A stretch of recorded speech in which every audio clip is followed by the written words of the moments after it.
Hello student. तो इस video में हम देखेंगे चालकता और धात्विक चालक और वैद्युत अपघटनी चालक क्या होता है और वैद्युत अपघटनी और धात्विक चालक में अंतर क्या होता है। ठीक, लेकिन उससे पहले हम कहानी शुरू करेंगे यहाँ से। वैद्युत अपघटनी विलयनों का चालकत्व से, क्योंकि शुरुआत कहाँ से हो ये हमें पता चलना चाहिए। हमें डायरेक्ट चालकता पे नहीं जाएंगे, इसको समझते हुए चलेंगे। तो यहाँ पे हमें वैद्युत अपघटनी विलयनों का चालकत्व, आपने फिजिक्स में जो भी चालकता के बारे में पढ़ा था उसमें प्रतिरोध, प्रतिरोधकता, विशेष चालकता, विशेष प्रतिरोध उधर पढ़ा था। वैद्युत अपघटनी में भी उनका यूज होगा, लेकिन यहाँ पे तो ये वैद्युत अपघटनी विलयन है। तार तो है नहीं कि हम जोड़ के पता कर लेंगे। यहाँ पे 2 इलेक्ट्रोड रहते हैं, उनमें आयन रहते हैं, इसलिए हमें थोड़ा कुछ फिजिक्स के नियम भी समझने होंगे। और फिर यहाँ पे हम केमिस्ट्री के भी रूल्स देखेंगे। तो हमें क्या करना होगा कि कुछ आवश्यक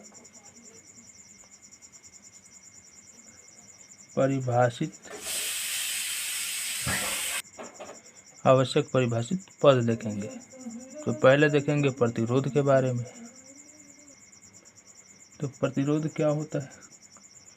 तो प्रतिरोध होता क्या है? किसी चालक का वह गुण जो उससे होकर धारा के प्रवाह का विरोध करता है, उसे प्रतिरोध कहते हैं। ये सभी चालकों में देखने को मिलता है। इसी कारण से कोई कम चालक, कोई ज़्यादा चालक, कोई बहुत चालक, जैसे सबसे अच्छा चालक चांदी को माना जाता है, क्योंकि उसका प्रतिरोध बहुत कम होता है। यानी उसके अंदर कोई प्रतिरोध वाला जो गुण है, रोकने वाला विद्युत धारा को, इलेक्ट्रॉनों के आवेश को, प्रवाह को, बहुत कम होता है। लेकिन वही लोहा में या बांस में या लकड़ियों में बहुत ज़्यादा होता है। तो इसीलिए वो लोग कुचालक होते हैं। जिसमें बहुत ज़्यादा प्रतिरोध होगा वो बहुत ज़्यादा कुचालक होगा, इसमें बहुत कम प्रतिरोध होगा वो बहुत ज़्यादा चालक होगा। कैसे? तो जो प्रतिरोध होता है, हम डायरेक्ट प्रतिरोध के फॉर्मूला की बात करेंगे। वो समानुपाती होता है चालक की लंबाई उसके अनुप्रस्थ काट के क्षेत्रफल ए। आपको याद होगा चालक मतलब ये इस तरह होता है। ये मान लीजिए चालक बेलन जैसा है, यहाँ पे बना देता हूँ। हाँ, बेलन जैसा है चालक, बेलन मान के चलते हैं। ये इसकी लंबाई हो गई, और ये जो इस प्रकार हमें दिखाई देता है ये वाला भाग, इसी को अनुप्रस्थ काट का क्षेत्रफल कहा जाता है। ठीक, तो वो बता रहा है कि ये लंबाई के समानुपाती होता है। जितना लंबाई बढ़ेगा उतना ही ज़्यादा प्रतिरोध बढ़ता चला जाएगा। इसलिए हम लंबा लंबा तार खींच के ले जाते हैं, इसलिए प्रतिरोध और बढ़ जाता है। इसलिए हमारे घर में बिजली की मात्रा भी कम हो जाती है, तार लंबा ले जाने के चलते। हाँ, लेकिन एक उपाय है कि अगर क्षेत्रफल जितना ज़्यादा मोटा होगा उतना ही ये प्रतिरोध घटता चला जाएगा। इसलिए तार को मोटा बनाने की कोशिश की जाती है ताकि ज़्यादा उसका चालन हो सके। बहुत सारा कहानी है इसमें। हाँ, हम डायरेक्ट बात करते हैं यहाँ पे। इसको हम बराबर करेंगे तो क्या होगा, या R बराबर रो इंटू एल बटा ए।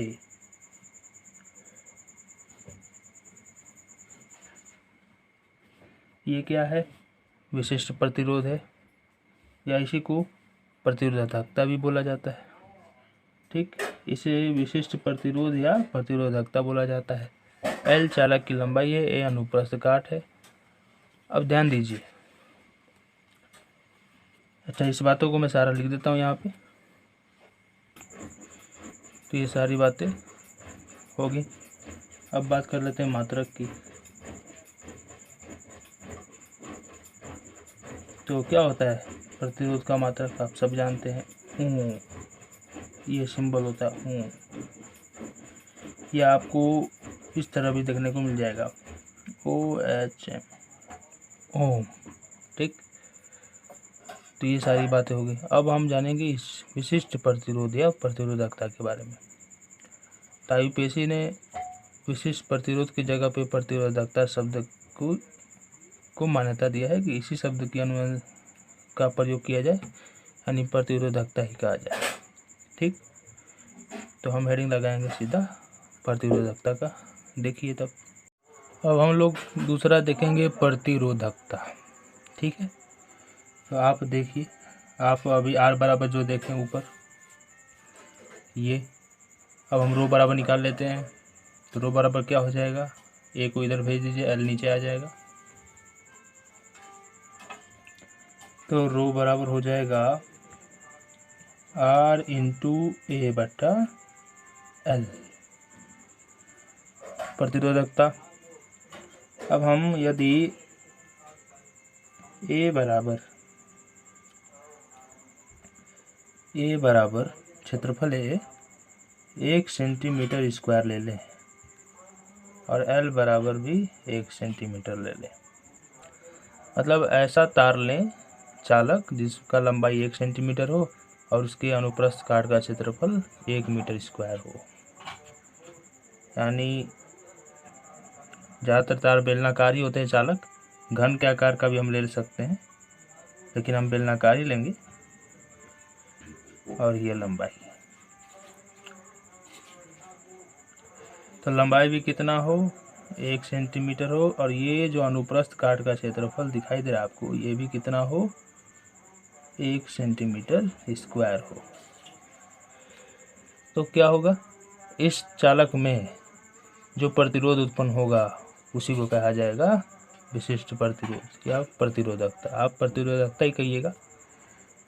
तो देखिए यहाँ पे रखेंगे L का मान, A का मान 1 रखेंगे, L का मान 1 रखेंगे, तो रो बराबर क्या आ जाएगा, R। यानी इकाई लंबाई और इकाई क्षेत्रफल वाले चालक में उत्पन्न प्रतिरोध को ये प्रतिरोध आया, उसी को कहा जाता है प्रतिरोधकता। तो इसका हम परिभाषा लिखेंगे इसके आधार पे, देख लीजिए। तो यहाँ पे हम लिखेंगे कि अतः किसी 1 सेंटीमीटर लंबे और 1 सेंटीमीटर स्क्वायर अनुप्रस्थ काट के क्षेत्रफल वाले चालक द्वारा उत्पन्न किए गए प्रतिरोध को प्रतिरोधकता कहते हैं। अब ध्यान दीजिए, इस चालक की ही बात करते हैं आगे इस पॉइंट में, कि यहाँ पे चूँकि चालक का आयतन निकालते हैं हम, चालक का आयतन भी बराबर, तो एक बेलन जैसा है तो इसका आयतन कैसे निकलेगा, आयतन बराबर क्या होता है बेलन का, 1/3 पाई r स्क्वायर h। लेकिन उससे लेना देना नहीं है हमें 3 आयतन में 3 बीमा होते हैं, 3 बीमा अगर हमें मिल जाते हैं तो वही हमारा क्या हो जाएगा, आयतन हो जाएगा। इस तरह मैं आपको समझाता हूँ। ये बेलन का आधार हो गया भाग, जिसका क्षेत्रफल होता है पाई r स्क्वायर, और ये होता है ऊंचाई h, जिसको हम लोग लगा देते हैं, गुणा कर देते हैं पाई r स्क्वायर h, तो हमें बेलन का आयतन मिल जाता है। यानी आधार का क्षेत्रफल और एक तीसरी बीमा, यानी इसमें 2 बीमा हो गया है, एक लंबाई एक चौड़ाई, आधार के क्षेत्रफल में पाई r स्क्वायर 2 बीमा, एक तीसरी बीमा h मिल जाता हमें, तो ये आयतन बता देता है। लेकिन यहाँ पे देखा जाए इस वाले आकृति में, तो यहाँ पे पाई r स्क्वायर के जगह पे कितना है, 1 सेंटीमीटर स्क्वायर, और h के जगह पे कितना है, 1 सेंटीमीटर। दोनों का गुणा करेंगे तो कितना हो जाएगा, 1 सेंटीमीटर गुणे आएगा हमारा 1 सेंटीमीटर क्यू आएगा। यानी आयतन के लिए 3 बीमा चाहिए होता है, इसलिए क्यू आया है यहाँ पे। आ रहा समझ में। हम यहाँ पे इसके आयतन के लिए, उस चालक के आयतन के लिए क्या करेंगे, उसके आधार का क्षेत्रफल ए गुणे लंबाई उसके एल से गुणा कर देंगे। यहाँ पे क्या लिखेंगे, ए गुणे एल, तो हमें क्या मिल जाएगा, 1 सेंटीमीटर स्क्वायर इंटू 1 सेंटीमीटर बराबर हमें मिल जाएगा 1 सेंटीमीटर क्यूब। यानी हम बोल सकते हैं कि 1 सेंटीमीटर क्यूब आयतन वाले चालक में उत्पन्न प्रतिरोध को प्रतिरोधकता कहते हैं। ये भी लिख सकते हैं, तो इस बात को मैं लिख देता हूँ। यहाँ पे हम लिखेंगे अतः 1 सेंटीमीटर क्यूब आयतन वाले चालक में उत्पन्न प्रतिरोध को प्रतिरोधकता कहते हैं। अब हम एक और बात बता दूं आपको कि आप एनसीईआरटी में देखिएगा तो यहाँ पे 1 मीटर लिया गया है एनसीईआरटी में, जो कि एसआई मात्रक के अनुसार सही है, क्योंकि एसआई मात्रक मीटर होता है, लंबाई और क्षेत्रफल का मीटर स्क्वायर। लेकिन वास्तविक रूप से, भौतिक रूप से वैसा कभी भी हो नहीं सकता। मतलब हम 1 मीटर लंबा तार तो ले लेंगे, लेकिन क्या 1 मीटर चौड़ा क्षेत्रफल वाला कभी तार संभव हो ही नहीं सकता। 1 मीटर चौड़ा मतलब बहुत बड़ा, 1 मीटर का मतलब समझ रहे ना, बहुत मोटा हो जाएगा तार, उतना मोटा तार कभी होता ही नहीं है। इसीलिए हम छोटा मात्रक सेंटीमीटर क्यूब का प्रयोग करते हैं। ये भी नहीं होता है 1 सेंटीमीटर क्यूब मोटा तार, अब इतना मोटा होगा तार जो शायद ही हम अपने घर में यूज देखते हैं, होता ही नहीं। हाँ, वो खंबे वाले पे तार होता है, भले वो 1 सेंटीमीटर स्क्वायर मोटा हो सकता है, लेकिन ये सब नहीं होता, 1 मीटर कभी हो ही नहीं सकता। इसलिए हम 1 सेंटीमीटर का ही प्रयोग करते हैं। तो मात्रक भी अब थोड़ा चेंज हो सकता है। तो मात्रक की अब बात कर लेते हैं। आगे देखिए, तो मात्रक की बात करेंगे तो रो बराबर, चूँकि हम लोग रो बराबर जानते हैं R × A/L, तो यहाँ पे मान रखेंगे तो R का मात्रक होता है ओम और A क्षेत्रफल है तो इसका हो जाएगा मीटर। एसआई मात्रक के अनुसार मीटर स्क्वायर और बटा में इसका मीटर। 1 मीटर से 1 मीटर गया, 1 मीटर बचा, आ जाएगा हमारा ओम मीटर। यानी रो बराबर आ गया ओम मीटर, इसका मात्रक हो गया। या आपको इस तरह भी देखने को मिल जाएगा OHM मीटर, ओम मीटर। अलग से दीजिए, अलग से दूरी बना के थोड़ा, ओम मीटर, इस तरह भी आपको देखने को मिल जाएगा। लेकिन हमने तो अभी सेंटीमीटर लिखा है, सीटर सारा बात सेंटीमीटर में पड़ा है, तो उसके क्या होगा। तो यहाँ पे मैं उसको प्रायोगिक मान लेता हूँ कि वो जो सेंटीमीटर वाला मात्रक होगा वो प्रायोगिक मात्रक होगा। तो प्रायोगिक मात्रक हो जाएगा हमारा ओम। ओम को आप इस तरह लिखिए, हाँ इस तरह ही लिख सकते हैं, और यहाँ आप लिख दीजिए सेंटीमीटर, या आप इस तरह भी देखने को मिल जाएगा आपको ओम सेंटीमीटर। तो इसको आप प्रायोगिक मात्रक मान के चलिए। ज़्यादातर परीक्षा में आपको यही देखने को मिलेगा। ऐसा ही मात्रक कहेगा तो आप इसे मारिएगा, नहीं कुछ नहीं कहेगा तो आप इसे ही मारिएगा, इसे ही टिक कीजिएगा। अब यहाँ पे नया पद हम लोग जानेंगे और उसे कहा जाता है चालकत्व, जो कि प्रतिरोध से ही जुड़ा है। तो चालकत्व के बारे में हम लोग अब, तो चालकता के बारे में हम लोग जानेंगे, नहीं चालकत्व के बारे में। अगर इसको आप धातु तारों के लिए प्रयोग करें, धातु तार जैसे चालक तार जिसको कहा जाता है, तो उसके लिए आप चालकता बोल सकते हैं, इसको चालकता। लेकिन यहाँ पे हम बिलियन की वैद्युत अपघटनी बिलियनों की चालकता ले रहे हैं, यानी हम बिलियन की चालकता निकालने की कोशिश कर रहे हैं, इसलिए हम यहाँ पे चालकता ना बोल के चालकत्व ही बोलेंगे, क्योंकि चालकता के लिए एक अलग पद आएगा जो बिलियन के लिए यूज होगा। ये धातु के तारों के लिए यूज होगा। अब बिलियन में क्या होता है, इलेक्ट्रोड वो बर्तन होता है, अब इसमें 2 इलेक्ट्रोड डूबे रहते हैं। तो यहाँ पे कोई तार तो है नहीं कि हम लंबाई और क्षेत्रफल बताएं, दोनों जुड़े रहते हैं बैटरी से। तो यहाँ पे हम इन दोनों के बीच की दूरी को L मानते हैं, और इनका जो अनुप्रस्थ काट का क्षेत्रफल है, जो ये पार्श्व क्षेत्रफल, इसको हम लोग A मानते हैं, और यहीं से हम अपना काम शुरू करते हैं।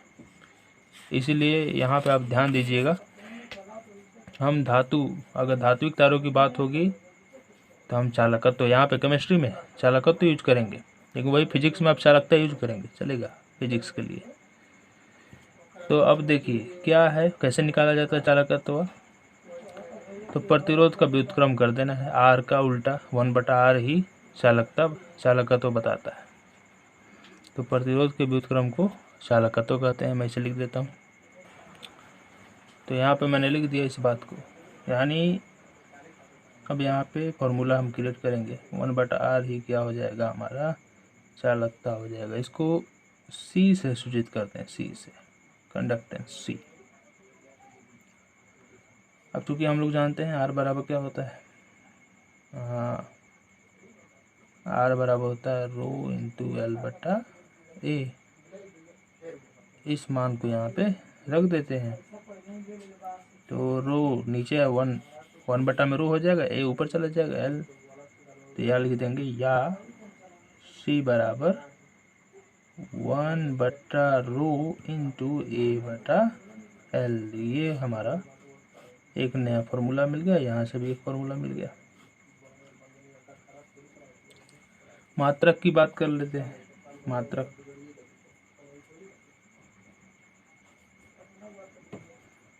तो मात्रक देखिए क्या होगा, यहाँ से देखा जाए तो प्रतिरोध का ओम होता है, ओम इनवर्स होना चाहिए, लेकिन यहाँ पे जो SI मात्रक की हम बात करेंगे, SI यहाँ पे लिख देता हूँ, SI मात्रक।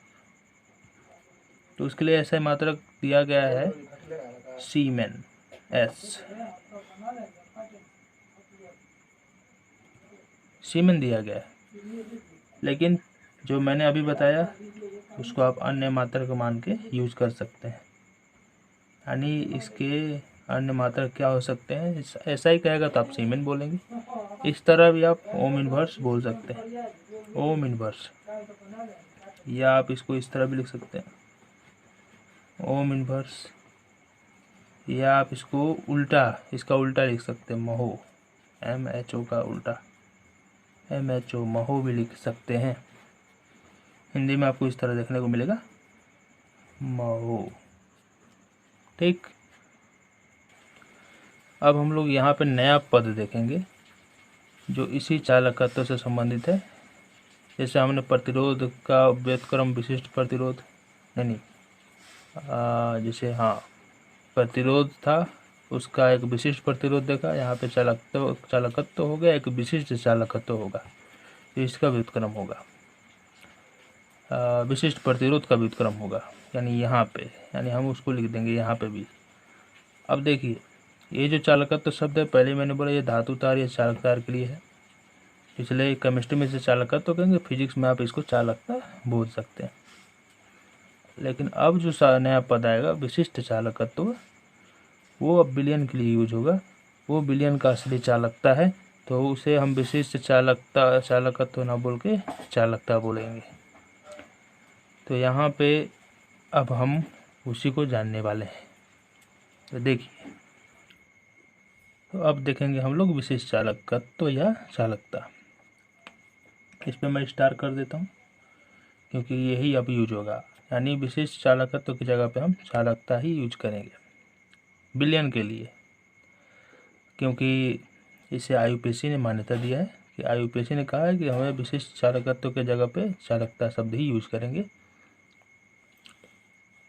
तो यहाँ पे चालकता क्या था, प्रतिरोध का व्युत्क्रम, विशिष्ट चालकता क्या होगा, विशिष्ट प्रतिरोध का व्युत्क्रम। तो वही बात हम लिख देंगे कि विशिष्ट प्रतिरोध के व्युत्क्रम को विशिष्ट चालकता या चालकता कहते हैं। ठीक, तो यहाँ पे आप देख सकते हैं, लिख दिया मैंने बात को। अब इसे सूचित किससे करते हैं, तो उसे कहा जाता है कप्पा। आप इसे बाहर लिख दीजिएगा, कोष्ठ में इसको कर दीजिएगा, बाय मिस्टेक हो गया। अब इसको फार्मूला से हम लोग दिखाते हैं, कप्पा बराबर क्या हो जाएगा, के जैसा होता लेकिन के नहीं होता, 1/ρ। रो को ही विशिष्ट प्रतिरोध या प्रतिरोधकता कहते हैं, विशिष्ट प्रतिरोध या प्रतिरोधकता का व्युत्क्रम। तो ये एक फॉर्मूला हमारा हो गया। या रो बराबर हम लोग जानते हैं, क्या जानते हैं, रो बराबर, उसको लिखना पड़ेगा, यहाँ पे मैं लिख देता हूँ। यहाँ पे ऊपर आप देखिए, R बराबर होता है यहाँ पे ρ×L/A, तो रो को यहीं पर रहने देंगे, R के साथ गुणा हो जाएगा यहाँ पे, और L नीचे आ जाएगा। तो चूँकि रो बराबर R × A/L, इसको यहाँ पर रखेंगे तो इसलिए यह कप्पा बराबर क्या हो जाएगा, 1/r हो जाएगा और L ऊपर चला जाएगा बटे ए आ जाएगा।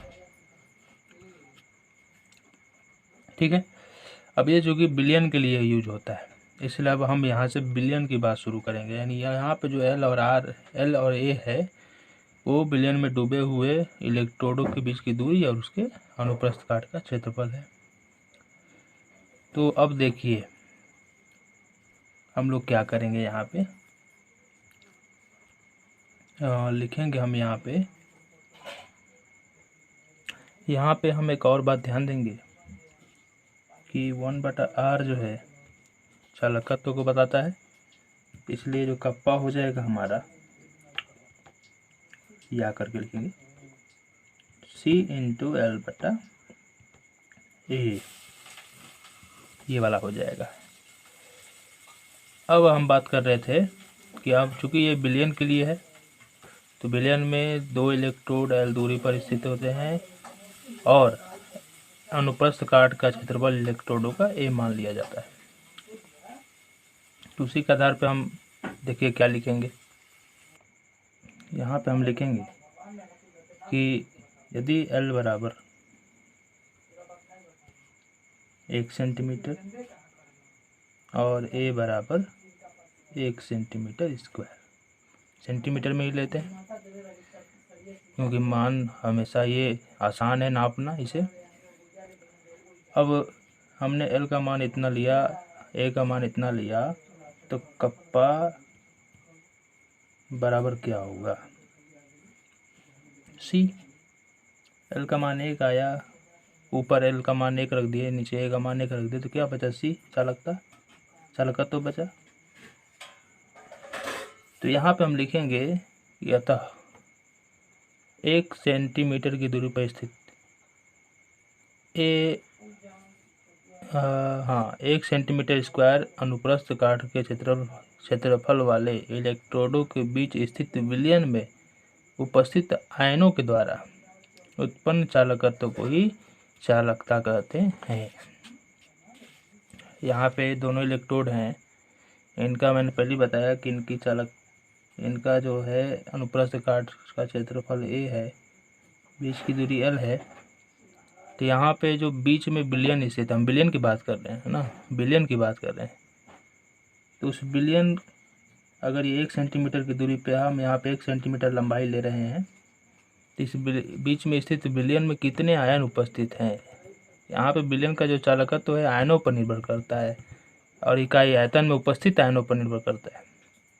तो इस इकाई आयतन में उपस्थित कितने आयन है, उसी आयनों द्वारा उत्पन्न चालकत्व को ही चालकता कहते हैं। तो इसी बात को मैं लिख देता हूँ, ठीक है। हम यहाँ पे लिखेंगे अतः 1 सेंटीमीटर की दूरी पर स्थित 1 सेंटीमीटर स्क्वायर अनुप्रस्थ काट क्षेत्रफल वाले, दिखाई दे रहा है, इलेक्ट्रोड के बीच स्थित विलयन, यहाँ के बीच में जो विलयन होगा उसकी चालकत्व को चालकता कहते हैं। यहाँ पे C चालकत्व है और कप्पा को विशिष्ट चालकता कहा जाता है, लेकिन हम IUPAC के अनुसार चालकता शब्द ही प्रयुक्त करेंगे कप्पा के लिए, ठीक है। विलयन के लिए कप्पा को हम चालकता कहेंगे। अब एक और परिभाषा यहाँ पे बन सकता है अथवा करके, यहाँ पर ही लिख देता हूँ, ये दूसरे शब्दों में बोला जा सकता है। अगर यहाँ पे हम ध्यान से देखें, ये 1 सेंटीमीटर है और ये 1 सेंटीमीटर स्क्वायर क्षेत्रफल है, यहाँ पे 3 बीमा क्रिएट हो जाएंगे, एक लंबाई, एक ऊंचाई और एक चौड़ाई, है ना। यानी कि 3 बीमा, यानी इस तरह एक घन की आकृति बन जाएगी इकाई आयतन वाला। इसमें होगा ये लंबाई, ये ऊंचाई, ये चौड़ाई, सब 1-1 सेंटीमीटर है, 1 सेंटीमीटर लंबा और 1 सेंटीमीटर क्षेत्रफल, 1 सेंटीमीटर स्क्वायर क्षेत्रफल वाले। चलिए, यही इलेक्ट्रोड, दोनों तरफ इलेक्ट्रोड है 1 सेंटीमीटर स्क्वायर का, ये उनके बीच की दूरी है 1 सेंटीमीटर।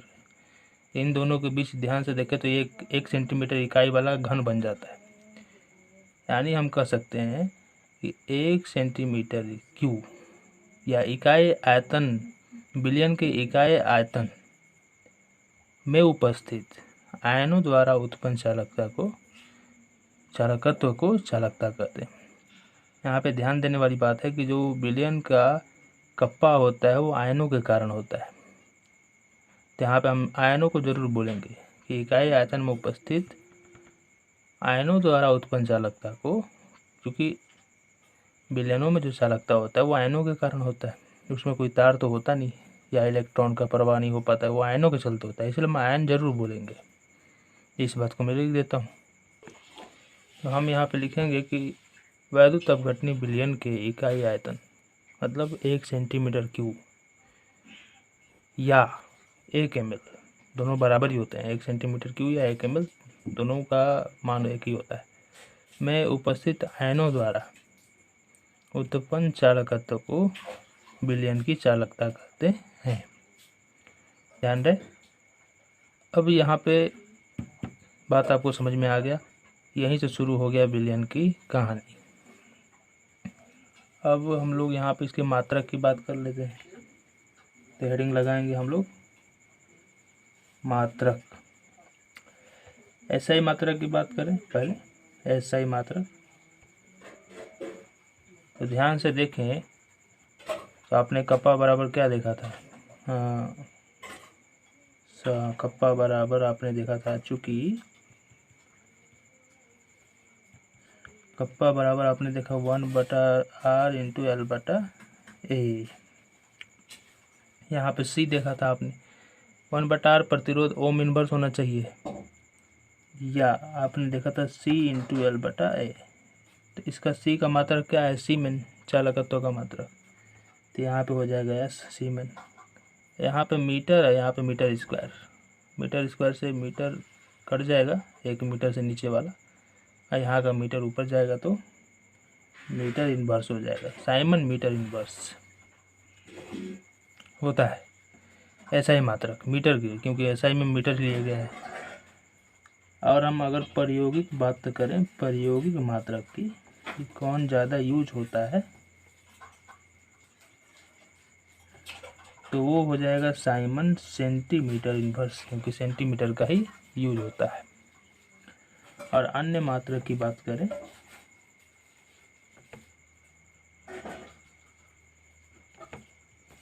तो आप इस तरह देखिए, ये इसका होगा ओम इनवर्स और इसका metre inverse. Ohm inverse, metre inverse, या आप लिख सकते हो ओम को इस तरह ओम इनवर्स और इसको सेंटीमीटर इनवर्स भी लिख सकते हैं, या इसको साइमन बोला जाता है। साइमन सेंटीमीटर इनवर्स तो हो ही गया। हाँ, तो इतना का हम यूज कर सकते हैं। ओम इनवर्स ये भी आपको देखने को मिल जाएगा, ज़्यादातर ये यूज होगा, इसको आप ध्यान रखें, क्योंकि ज़्यादातर परीक्षा में इसी को दिया जाता है, इन सबको नहीं दिया जाता, यही देखने को मिलता है। तो इसको मैं PVI कर देता हूँ, वेरी वेरी इंपॉर्टेंट। अब हम लोग चालकता को प्रभावित करने वाले कारक देखेंगे। चालकता प्रभावित होते रहता है, क्योंकि ये बिलियन है। बिलियन में टेम्परेचर बढ़ने से भी चालकता प्रभावित होगा, दाब बढ़ाने से भी हो सकता है, और कैसा पदार्थ डाला गया उसमें कैसे आयन उपस्थित है उस पर भी निर्भर कर सकता है। आयन प्रबल आयन होंगे तो प्रबल चालकता बढ़ेगी, दुर्बल होंगे तो घटेगी, है ना। टेम्परेचर बढ़ाएंगे तो आयनों की संख्या कम हो जाएगी, तो उससे भी प्रभावित होगा। तो यही सब कारक हैं, इन दोनों को मैं लिख देता हूँ। तो पहला लिख देंगे हम पदार्थ की प्रकृति, दूसरा लिख देंगे ताप और दाब। अब बात करेंगे हम लोग कि हम लोग चालक पढ़े थे, जिसमें हमने फिजिक्स में केवल तार के बारे में पढ़ा था, जो धातु का होता था, एल्युमिनियम का या तांबा का, और वहाँ पे बिलियन जैसी बात नहीं थी ना, आयनों वाली बात थी। तो अब यहाँ पे हम उन दोनों में अंतर जानेंगे। जो वैद्युत अपघटनी बिलियन में चालकता है, बिजली का चालन, और जो धातु में चालन होता है, इन दोनों में क्या अंतर है। लेकिन उससे पहले धातु में चालन के बारे में समझेंगे। फिर वैद्युत अपघटनी विलयन के बारे में, वैद्युत अपघटनी विलयन के चालकत्व के बारे में समझेंगे, तब बाद में दोनों में अंतर देखेंगे। तो हम पहले जानेंगे धातुओं में चालकत्व के बारे में। तो हम सभी लोग जानते हैं कि जो धातु या तार होता है उसमें विद्युत का चालन इलेक्ट्रॉनों के कारण होता है, इलेक्ट्रॉनों के प्रवाह के कारण। तो धातुओं में जो विद्युत चालकता है उसी को चालकत्व कहते हैं या इलेक्ट्रॉनिक चालकत्व कहते हैं। धात्विक चालकत्व भी कर सकते हैं या इलेक्ट्रॉनिक भी कर सकते हैं, क्योंकि इलेक्ट्रॉनों के कारण इसमें होता है धारा प्रवाह, तो इसे इलेक्ट्रॉनिक चालकत्व भी कह सकते हैं। इसी बात को मैं लिख देता हूँ। तो यहाँ पे मैंने लिख दिया सारी बातें। अब अगले पॉइंट में हम देखेंगे कि जो धातु में चालकत्व है या इलेक्ट्रॉनिक चालकत्व है वो किन किन बातों पर निर्भर करता है, यानी इसको प्रभावित करने वाले कारक किन स्थितियों में ये बदल जाता है। चालकत्व प्रभावित जब भी कहे समझ लीजिए बदल जाना, कम या अधिक हो जाना। प्रभाव का मतलब कम या अधिक हो जाना। तो कब कम या अधिक हो जाता है, कब प्रभावित हो जाता है, किन से हो जाता है, उसी बातों को यहाँ पे हम देखेंगे। तो यहाँ पे मैंने लिख दिया प्रभाव कारक। पहला है कि धातु की प्रकृति और संरचना, यानी कैसा धातु ले रहे हैं आप। चांदी का अलग चालकता है, एल्युमिनियम का अलग है, तांबे का अलग है। और उसकी संरचना मतलब बनावट किस परमाणु से बना है। फिर प्रति परमाणु संयोजी इलेक्ट्रॉनों की संख्या, उसके परमाणु में संयोजी इलेक्ट्रॉन कितने हैं। एक होगा तो एक ही के बराबर चालकता होगा, दो होगा तो दो के बराबर होगा, तीन होगा तो तीन के बराबर होगा। इसकी संयोजी इलेक्ट्रॉन ज़्यादा होंगे, इलेक्ट्रॉनों की संख्या ज़्यादा होगी तो चालकता भी ज़्यादा होगी। और एक और पॉइंट कि ताप बढ़ाने पर धातुओं की चालकता घटती है, क्योंकि ताप बढ़ाने पर प्रतिरोध बढ़ जाता है, इस कारण से चालकता घटने लगती है। अब एक पॉइंट है कि यहाँ पे हम तार को क्या करते हैं, यहाँ पे मान लीजिए बल्ब लगा है और यहाँ से हम उसको बैटरी से जोड़ देते हैं प्लस माइनस। तो यहाँ से तो इलेक्ट्रॉन बहना शुरू करते हैं और फिर वापस आते हैं यहाँ से चल के इसमें, फिर वापस निकल आते हैं, फिर यहाँ से होकर फिर यहाँ पे आ जाते हैं। यानी तार में जो इलेक्ट्रॉनों का प्रवाह है एक सिरे से दूसरे सिरे तक होता है, एक सिरे से निकलता है दूसरे सिरे में प्रवेश कर जाता है, इसलिए इसके संगठन में बदलाव नहीं होता। यानी जैसा है तार वैसा ही रहता है, केवल इलेक्ट्रॉन बहते हैं फिर वहीं पे आ जाते हैं अपनी जगह पे। लेकिन वैद्युत अपघटनी विलयनों में क्या है कि सारे आयन चले जाते हैं इलेक्ट्रोड पर, इस कारण से संगठन उनका बदल जाता है। तो यहीं से हम अंतर समझते चलेंगे आगे। पहले इस बात को मैं लिख देता हूँ। तो यहाँ पे हम लिख देंगे कि इलेक्ट्रॉन एक सिरे से प्रवेश कर जाते हैं और दूसरे सिरे से निकल जाते हैं, इसलिए धात्विक चालक का संगठन नहीं बदलता है। ये हो गया। अब हम लोग ये जान लिए हम लोग धात्विक चालक के बारे में। अब जानेंगे वैद्युत अपघटनी चालक के बारे में कि वैद्युत अपघटनी विलयन में कैसे चालकत्व होता है, तो उसको देख लेते हैं। तो अब हम लोग देखेंगे वैद्युत अपघटनी विलयनों की या का चालकत्व। तो हमने पहले ही जाना है, या आप इधर भी समझ सकते हैं कि मान लीजिए हम पात्र में पानी लेते हैं और इसमें NaCl डाल देते हैं तो टूट जाएगा Na+Cl- में। शुद्ध जल विलयन विद्युत का चालन नहीं करता, उसमें कोई वैद्युत अपघट्य डालते हैं जैसे NaCl, CuSO4, जो पानी में डालते ही टूट जाए ZnSO4। ऐसे पदार्थों को डालने से, या अम्ल भी डाल सकते हैं HCl, HCl। तो ये सब पदार्थ आयनों में टूटकर वैद्युत अपघट्य बन जाते हैं, वैद्युत अपघट्य होते हैं, इसलिए आयनों में टूटकर क्या करते हैं, यही आयन विद्युत का चालन करते हैं। ठीक, तो इसी कारण से वैद्युत विलयन है क्या बन जाता है, वैद्युत अपघटनी चालक बन जाता है, या चालक बन जाता है। इस बात को लिख देते हो यहाँ पे। तब हम लोग लिखेंगे वैद्युत अपघटनी विलयनों में चालकत्व तो उसमें उपस्थित आयनों के कारण होता है, जिसे वैद्युत अपघटनी विलयनों का चालकत्व या आयनिक चालकत्व कहते हैं। आयनिक इसलिए कहते हैं क्योंकि आयनों के कारण होता है। अब इसको हम लोग प्रभावित करने वाले कारक देख लेते हैं। यहाँ पे हम लोग लिखेंगे पहला कौन कौन से कारक है उसे देख लीजिए। पहला है मिलाए गए वैद्युत अपघट्य की प्रकृति, कि आप जो वैद्युत अपघट्य विलयन में डाले हैं वो कैसा है, HCl है, NaCl है, H2SO4 है, या अम्ल है या कोई लवण है, तो उस आधार पर भी चालक बदलेगा, चालकता बदलेगी, घटेगी या बढ़ेगी। फिर जो आयन उत्पन्न हुए उसकी माप कैसी है, छोटे आयन है कि बड़े आयन है। जैसे हाइड्रोजन आयन छोटे होते हैं वही क्लोरीन आयन बड़े बड़े होते हैं। और उनका विलायक योजन कैसा है, मतलब वो जल के साथ जुड़ने में कैसा स्वभाव रखते हैं, जल के साथ जुड़ते हैं कि नहीं जुड़ते हैं, विलायक योजन। फिर विलायक की प्रकृति क्या है, आपने पानी लिया है, बेंजीन लिया है या अल्कोहल लिया है, उसकी सयांता क्या है, मतलब उनके परतों के बीच में जो घर्षण बल है, सयांता क्या होता है। तो विलायक जब विलायक के कणों के बीच घर्षण बहुत ज़्यादा रहेगा तो उसके कण बहुत ज़्यादा चपके रहेंगे, विलय को अपने अंदर खींच लेंगे। विलय को बहुत कमज़ोर रहेगा तो विलय को अपने अंदर नहीं मिलाएंगे। फिर वैद्युत अपघट्य की सांद्रता कितना है, तनु है कि सांद्र है, कम है कि ज़्यादा है। और लास्ट है कि ताप बढ़ाएंगे तो ये बढ़ेगा, क्यों, क्योंकि बहुत सारा आयन टूटेंगे। ताप बढ़ाने पर जो अम्ल है पूरी तरह से टूटना शुरू हो जाएगा आयनों में, इस कारण से इनकी चालकता बढ़ेगी। अब एक पॉइंट है कि यहाँ से इसमें होता क्या है वैद्युत अपघटन विलयन में, कि ये मान लीजिए इलेक्ट्रॉन हम यहाँ पे बैटरी लगाए हैं, तो इससे कौन सी धारा प्रवाहित होती है, DC डायरेक्ट करंट आता जाता रहता है सीधा। तो यहाँ से इलेक्ट्रॉन जाएगा, यहाँ पे आएगा, जाएगा आएगा, तो यहाँ से धीरे धीरे इसका संगठन खत्म होता चला जाएगा, इसका संगठन बढ़ता चला जाएगा, ये पतला होता चला जाएगा, ये मोटा होता चला जाएगा।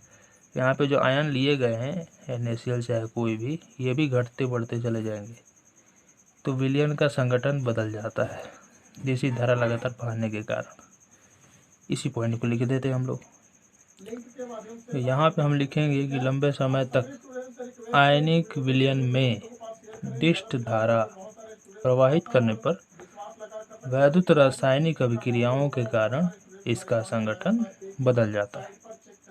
वही वैद्युत रासायनिक अभिक्रिया मतलब इलेक्ट्रॉन का स्थानांतरण होना एक जगह से दूसरे जगह पे। तो ये हो गया दोनों के बारे में। अब मेनली बोर्ड एग्जाम के लिए ज़्यादा ज़रूरी होता है कि वो पूछते हैं, इसमें दोनों में अंतर पूछ लेते हैं। तो वैद्युत धात्विक चालक और वैद्युत अपघटनीय चालक में अंतर क्या है, तो उसी को देखेंगे हम लोग। हम यहाँ पे अब दोनों में अंतर देख लेते हैं। तो धात्विक चालक और इधर लिख दिया वैद्युत अपघटनीय चालक।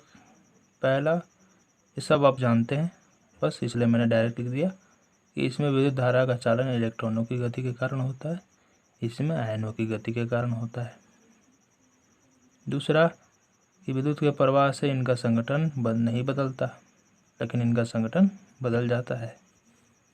तीसरा हम लिखेंगे इस क्रिया में पदार्थ का स्थानांतरण नहीं होता, मतलब ऐसा नहीं कि कहीं मोटा हो जाएगा कहीं पतला हो जाएगा, जैसा है वैसे ही रहता है। क्यों होता है इसके बारे में मैंने बताया था।